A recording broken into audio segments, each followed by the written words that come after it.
Hello नमस्कार, स्वागत आहे तुमचं एका नवीन व्हिडिओमध्ये। तर आपण आज बनवणार आहोत पुरणपोळी। तर व्हिडिओला सुरुवात करूयात।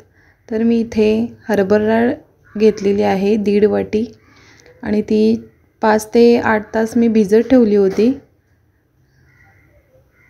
तुम्ही नाही भिजवली तरी चालेल, पण भिजवल्यामुळे काय होतं तर चांगली डाळ शिजते। तशीही शिजतेच, पण मी भिजवूनच घेते डाळ। 5 तास भिजवली तरीही चालेल।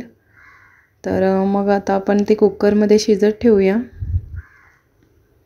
तर कुकरमध्ये घेतलेली आहे मी डाळ आणि त्याच्यामध्ये पाणी घालायचं आणि कुकर बंद करून शिजत ठेवायचं। 4 ते 5 शिट्ट्या आपण काढून घेणार आहोत त्याला। तर मी ते पाणी घालून पहिल्यांदा कुकर लावून घेते। झाकण लावायचं आणि कुकर ठेवायचा। तर आता आपण कुकर होईपर्यंत कणिक भिजवून घेणार आहोत। त्यासाठी मी इथे 1.5 वाटी आपण डाळ घेतलेली आहे। त्यासाठी मी 2.5 वाटी मैदा घेतलेला आहे। त्याच्यामध्ये 1 वाटी गव्हाचं पीठ घातलेलं आहे आणि अर्धी वाटी रवा घातलेला आहे। रव्यामुळे काय होतं तर पोळ्या खूप छान होतात आणि अशा खुसखुशीत मस्त होतात। तर मीठ टाकलेलं आहे चवीनुसार आणि आपण हे पीठ मळून घ्यायचं चांगलं। एकदम घट्ट मळायचं, अजिबात सैल मळायचं नाही। त्याच्यामध्ये मी हळद टाकते आहे अर्धा चमचा आणि थोडं थोडं पाणी घालत घालत मळून घ्यायचं।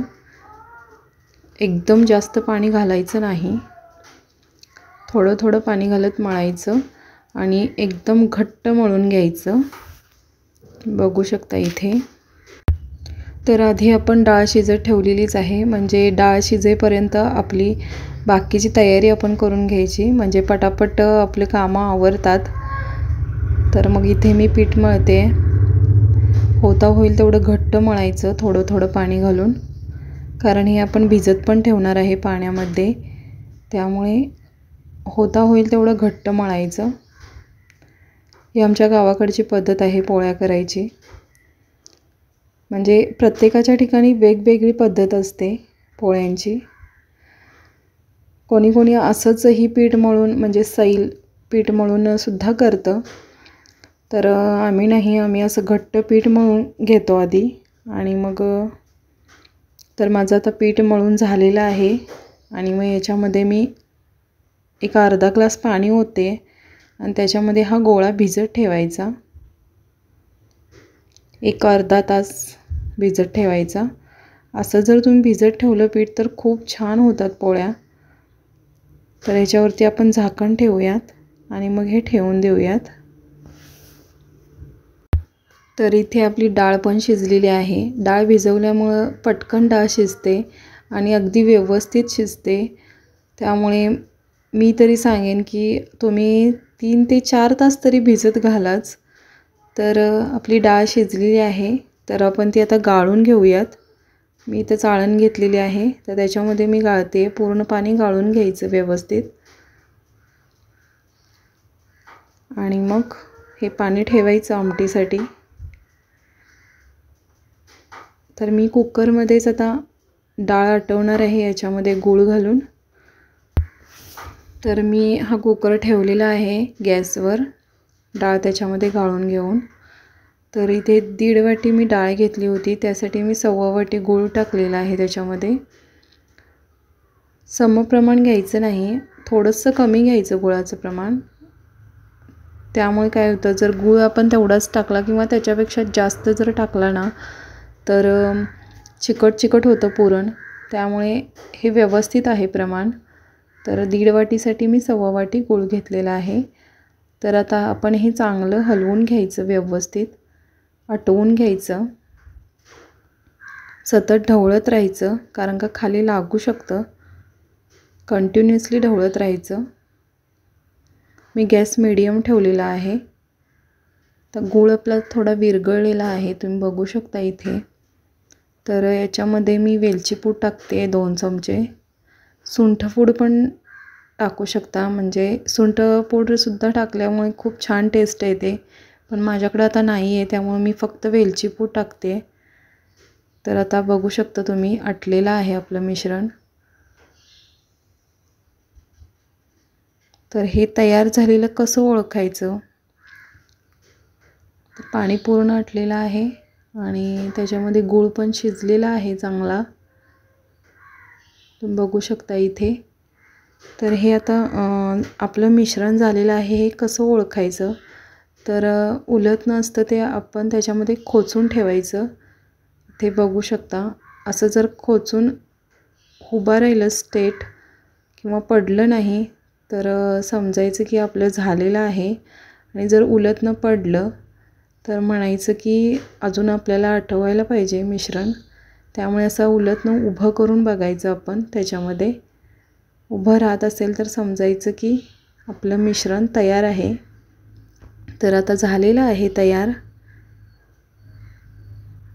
तर मग हे आता थंड होऊ द्यायचं. मिश्रण तोपर्यंत थंड होतं आहे तोपर्यंत आपण कणिक चांगली मळून घ्यायची. तर मी इथे पाण्यातून काढलेले आहे. एक अर्धा तास मी भिजत ठेवलेली होती, त्याच्यामध्ये मस्त फुगलेली आहे. तर आता ही चांगली मळून घ्यायची.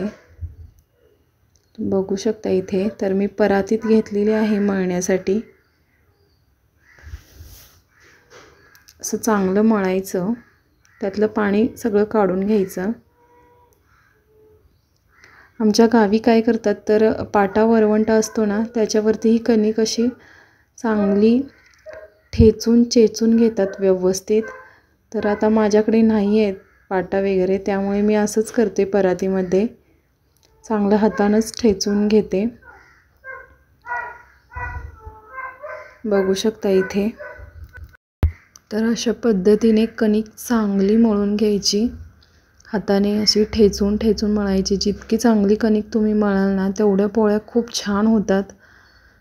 बघू शकता.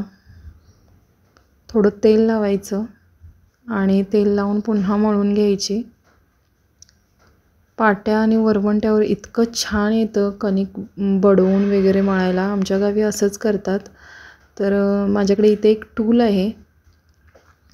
हॉटेलमध्ये आम्ही कांदा कटिंगची जी मशीन घेतली होती, त्याच्यासोबत हे टूल मिळालं होतं. तर मग म्हटलं की ते किचनमध्ये यूज करता येईल मला. तर मी त्याचा यूज आता असा करते. तुम्ही खलबत्त्यातील जो छोटा वरवंटा असतो ना आपला, त्यानंसुद्धा ठेचलं तरी चालतं. खूप छान होतं तेही. त्यानंसुद्धा चांगलं ठेचता येतं. तर मग मी आता हे असं ठेचून घेते चांगलं.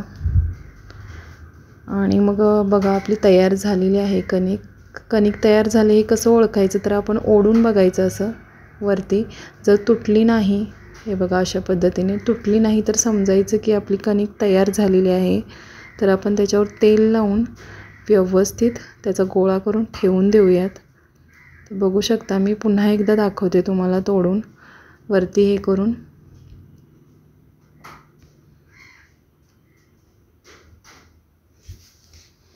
तर आपण ठेवून देऊयात कणिक. तर आपली झालेली आहे तयार. तर कणिक आपली तयार झालेली आहे. तर आता पुरणसुद्धा थंड झालेलं आहे. तर आपण आता पुरण वाटून घेऊयात. तर माझ्याकडे इथे चाळण आहे पुरणाची. तर त्याच्यावरती मी पुरण बारीक करून घेणार आहे. आमच्या गावी पाट्या वरवंट्यावरच पुरण बारीक करतात. इतकं छान होतं आणि ती एक वेगळीच टेस्ट येते. पाट्यावरती जे आपण पुरण वाटतो ना, ती एक वेगळीच टेस्ट असते आणि पोळ्यांची टेस्ट पण वेगळी येते. तर जर माझ्याकडे असता ना पाटा, तर मग मी पाट्यावरच बनवलं असतं पुरण. तर माझ्याकडे आता नाही आहे, त्यामुळे मी आता चाळणीवरच बनवते. तर मी वाटी घेतलेली आहे आणि इथे चाळण आहे. याच्यावरती पण छान होतं, पण ते एक वेगळंच असतं पाट्यावरचं.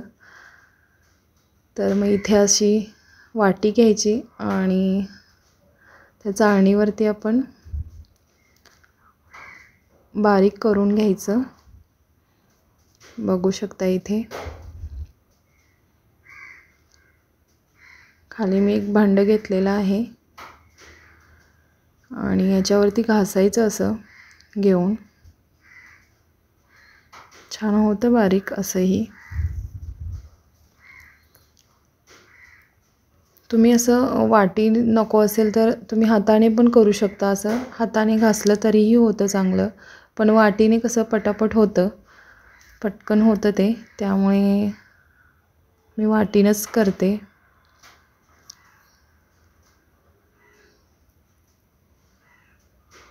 तसं वाटीला चिकटलेलं पण काढायचं आणि असं बारीक करून घ्यायचं. तर आता मी हे सगळं बारीक करून घेते, उरलेलं पण. तर तुम्ही अजूनही चॅनलला सबस्क्राईब केलं नसेल तर प्लीज सबस्क्राईब करा. तर आता माझं ऑलमोस्ट होत आलेलं आहे पुरण बारीक करून.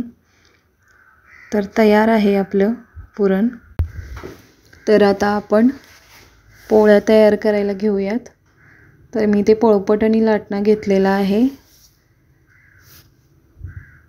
तर याला आपण तेल लावून घेऊयात व्यवस्थित, पूर्ण असं. पोळपटला पूर्णपणे तेल लावून घ्यायचं आणि लाटण्याला पण व्यवस्थित तेल लावून घ्यायचं. तर आम्ही तेलावरच बनवतो पोळ्या. काहींकडे पिठावर बनवतात, पण आमच्या इकडे सगळी तेलावरच बनवतात. म्हणजे आमच्या घरी तरी आम्ही तेलावरच बनवतो. तर इथे मी कणकेचा गोळा घेतलेला आहे छोटा. तर आमच्या घरामध्ये जास्त पुरण भरलेल्या पोळ्या खातात. म्हणजे जास्त पुरण असेल तरच आवडतं, कमी पुरण घालून आवडत नाही. तर मी ते छोटासा गोळा घेतलेला आहे, तुम्ही बघू शकता. त्याची पारी बनवायची व्यवस्थित आणि कणकेपेक्षा थोडंसं जास्त पुरण घालायचं. बघू शकता इथे जास्त पुरण असलं ना पोळ्या खूप छान लागतात अशा मस्तपैकी. तर इथे मी पुरण भरून घेते व्यवस्थित. असं गोळ्यामध्ये ठेचून ठेचून भरायचं मस्तपैकी आणि गोळावरती असा बंद करायचा आणि वरती जे कणिक उरतं ना ते काढून टाकायचं. तर इथे आपला गोळा तयार झालेला आहे आपला. त्याच्यावरती तेल घालायचं. पोळ्यांना जास्त तेल लागतं आणि अशी व्यवस्थित लाटून घ्यायची पोळी. जास्त काटाकाटाने लाटायची कडेकडेने आणि मग नंतर मध्ये हलक्या हाताने लाटून घ्यायचं व्यवस्थित आणि जास्तीत जास्त कडेला प्रेस करायचं, मध्ये करायचं नाही. मग ते पुरण व्यवस्थित स्प्रेड होतं पूर्ण पोळीला आणि कडेपर्यंत पसरतं व्यवस्थित. बघू शकता इथे. आणि मग हे लाटण्यावरती असं पोळी गुंडळून घ्यायची आणि तव्यावरती अशी पसरवायची नेऊन. बघा अशा पद्धतीने आणि मग व्यवस्थित भाजून घ्यायची. बघू शकता मी मीडियम गॅस ठेवलेला आहे, जास्त गॅस ठेवायचा नाही मोठा, नाहीतर मग पोळी जळते. आणि जास्त पण तवा तापवायचा नाही, मीडियमच हीटवर ठेवायचं. तवा पण मीडियमच तापलेला पाहिजेत. बघू शकता आता. आणि वरून थोडी शेकलेली दिसली की आपण परतवायची पोळी.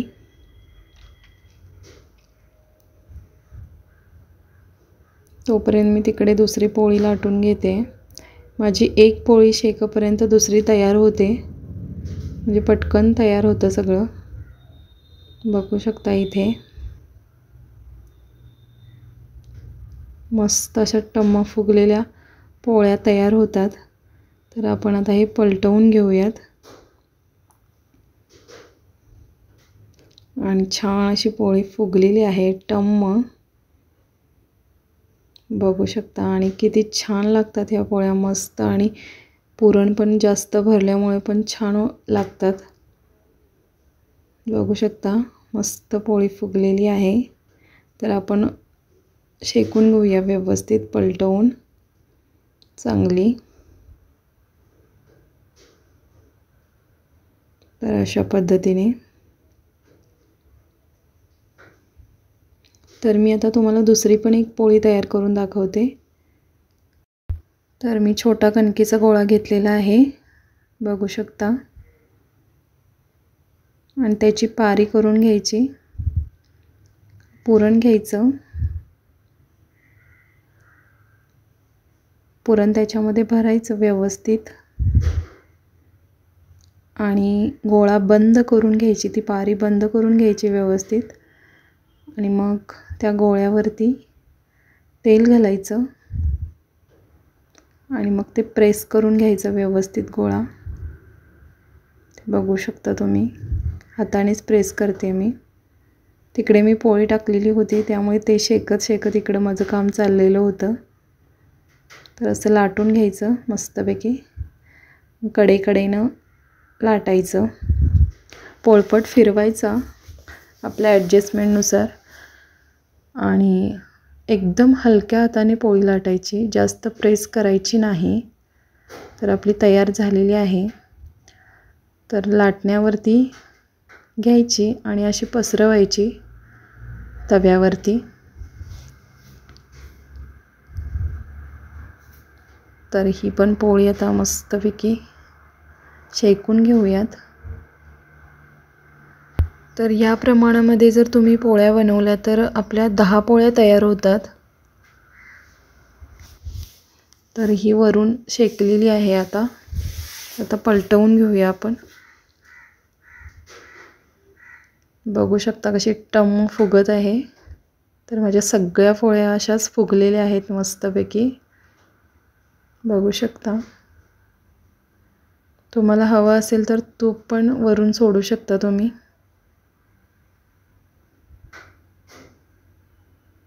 तर आपली तयार झालेली आहे पोळी.